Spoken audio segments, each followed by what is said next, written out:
Bon, cette semaine en France, la météo a été, complètement folle. On a eu une série d'événements d'une violence assez rare, faut bien l'avouer. Une tornade, une tempête, et maintenant on parle même d'un risque d'inondation majeure. Alors ce qu'on va faire, c'est décrypter ensemble cette semaine hors norme pour essayer de comprendre ce qui s'est passé, et surtout, ce que ça nous dit sur notre avenir climatique. Oui, tout s'est enchaîné à une vitesse incroyable. En l'espace de quelques jours à peine, on a assisté à une véritable cascade de phénomènes. On a commencé avec une tornade, un truc très localisé, puis on est passé à une tempête qui a balayé tout le pays, pour finir avec cette menace d'inondation dans le sud-est. C'est cette accélération en fait qui a mis tout le monde sous une tension palpable. Et le premier choc, ça a été ça, une tornade. Franchement, une tornade, c'est le genre de phénomène qu'on s'attend à voir dans le Midwest américain, pas aux portes de Paris. Et pourtant, elle a frappé une zone super dense, très peuplée, avec une violence aussi soudaine que dévastatrice. Alors, regardons les faits. Le bilan, malheureusement, est lourd. Il y a au moins un mort et plusieurs blessés graves. Et puis il y a les images de ces 3 énormes grues de chantier juste pliées, couchées par la force du vent. C'est vraiment ça qui marque les esprits. Ça donne une idée de l'intensité absolument exceptionnelle du phénomène. Et on n'a même pas eu le temps de souffler, de digérer ce choc très local, qu'une autre menace se préparait déjà. Mais cette fois à une échelle bien plus grande, la tempête Benjamin, une perturbation qui allait concerner quasiment tout le pays. 178 km/h. Il faut prendre un instant pour réaliser ce que ça représente. C'est la vitesse maximale qui a été enregistrée. Pour se faire une idée, c'est la vitesse d'un TGV qui arrive en gare. C'était la première grosse tempête de l'automne et elle a touché presque tout le territoire. C'est vraiment une ampleur assez rare pour une fin de mois d'octobre. Et comme si ça ne suffisait pas, la semaine n'était pas finie. Loin de là. Après la tornade et la tempête, voilà que les regards des météorologues se sont tournés vers le sud-est. Ils ont identifié une nouvelle menace, pile sur une région qu'on sait particulièrement vulnérable à ce genre de pluie extrême. Voilà le genre de titre qui est apparu dans les prévisions et qui a mis tout le sud-est en alerte. On parle de risque d'épisode cévonol ou méditerranéen. Ce terme, épisode cévonol, là-bas tout le monde le connaît, et tout le monde sait que c'est synonyme de danger. Mais au fond, qu'est-ce que ça veut dire exactement ?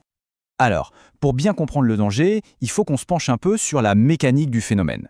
C'est quelque chose de très particulier, une sorte de recette météo un peu explosive qui ne se produit vraiment que dans cette région et surtout à l'automne. Oui, la question est là.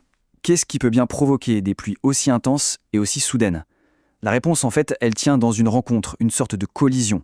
Une collision explosive entre la mer et la montagne. Un vrai cocktail météo. Et voilà la fameuse recette du déluge. C'est simple, il faut 3 ingrédients. D'abord, une mer Méditerranée qui est encore bien chaude à cette période de l'année. Elle va charger l'air en humidité. Ensuite, il faut un vent du sud, bien établi, qui va pousser tout cet air humide vers les terres. Et enfin, le 3e ingrédient, c'est un mur, le relief des Cévennes. Quand les 3 se rencontrent, c'est là que ça devient explosif. Décortiquons un peu ce mécanisme. Étape 1, l'évaporation. La Méditerranée, encore chaude, agit comme une sorte de gigantesque chauffe-eau. Elle gorge l'air d'humidité. Étape 2, le soulèvement. Un vent du sud se lève et pousse toute cette masse d'air humide. Elle vient buter littéralement contre le mur des Cévennes. Elle n'a pas le choix, elle est forcée de monter. Et enfin, étape 3, la condensation. En prenant de l'altitude, cet air se refroidit brutalement et il relâche toute son eau d'un coup. C'est là qu'on peut avoir des pluies diluviennes. On parle de l'équivalent de plusieurs mois de pluie en seulement quelques heures. Bon, tout ça, c'est la théorie. Mais pour vraiment se rendre compte de la violence du truc, rien ne vaut un exemple concret. Un exemple récent et malheureusement dévastateur. On va parler de ce qui s'est passé à Val-d'Égual en 2020. Ce qu'il faut savoir, c'est que là-bas, à Val-d'Égual, ils sont habitués aux fortes pluies. Ça fait partie de leur climat. Mais ce qui s'est passé ce 19 septembre 2020, même pour eux, c'était d'une violence absolument inouïe. C'est un cas d'école et un avertissement sur la puissance de ces épisodes. Regardez ce chiffre, 725 mm. Pour que ce soit plus parlant, c'est plus de pluie que ce qui tombe à Paris en une année entière. Et là, c'est tombé en quelques heures, sur une seule et même commune. Inutile de dire que les petites rivières se sont transformées en torrents qui ont tout emporté. Et derrière, évidemment, il y a le coût. 2 millions d'euros. C'est vertigineux pour une commune de cette taille. Et attention, là on ne parle que des dégâts directs sur la voirie, les murs. Ça n'inclut même pas les ponts, les maisons des gens, tout ça. Et puis il y a l'impact humain, économique. 30%. C'est la part des terres agricoles de la vallée qui ont été emportées tout simplement, lavées par la crue. Pour beaucoup de familles, notamment les producteurs du fameux oignon doux de la région, c'est leur gagne-pain qui a été anéanti. Ça prend des années à reconstruire. Ce drame de Val-d'Égual, aussi extrême qu'il soit, il faut bien comprendre qu'il s'inscrit dans un tableau beaucoup plus large. Le risque d'inondation, ce n'est pas juste un problème pour le sud-est, non, ça concerne une très très grande partie de la France. Ce chiffre, il change tout. Un Français sur 4. Ça veut dire qu'une personne sur 4 en France vit dans une zone qui est potentiellement exposée au risque d'inondation. Là, on ne parle plus d'un enjeu local, on est carrément sur un enjeu national. C'est absolument colossal. Forcément, face à un risque d'une telle ampleur, il faut une réponse organisée, coordonnée. C'est tout l'objet de la stratégie nationale de gestion des risques d'inondation qui a été mise en place par l'État. Cette stratégie, elle se base sur 3 grands objectifs. Le premier, la priorité des priorités, évidemment, c'est d'augmenter la sécurité des populations, protéger les vies. Le deuxième, c'est de réduire le coût des dégâts, parce que la facture, elle ne fait que grimper d'année en année. Et le troisième, c'est d'accélérer le retour à la normale pour les territoires qui ont été sinistrés. Justement, cette succession d'événements qu'on a vécu cette semaine, la tornade, la tempête, tout ça, ça nous force à voir plus loin. On comprend bien qu'il ne s'agit plus seulement de gérer des crises au coup par coup. Il faut s'adapter à ce qui ressemble de plus en plus à une nouvelle norme.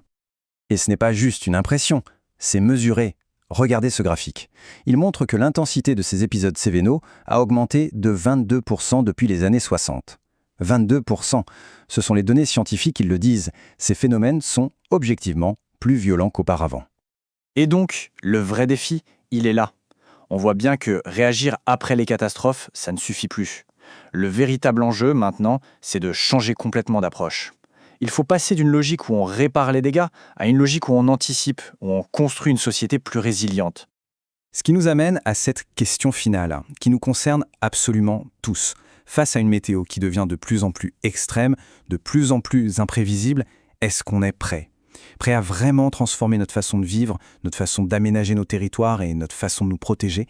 La semaine qu'on vient de voir n'est sans doute pas une exception, mais plutôt un avant-goût. La question est de savoir si on est prêt collectivement à y faire face.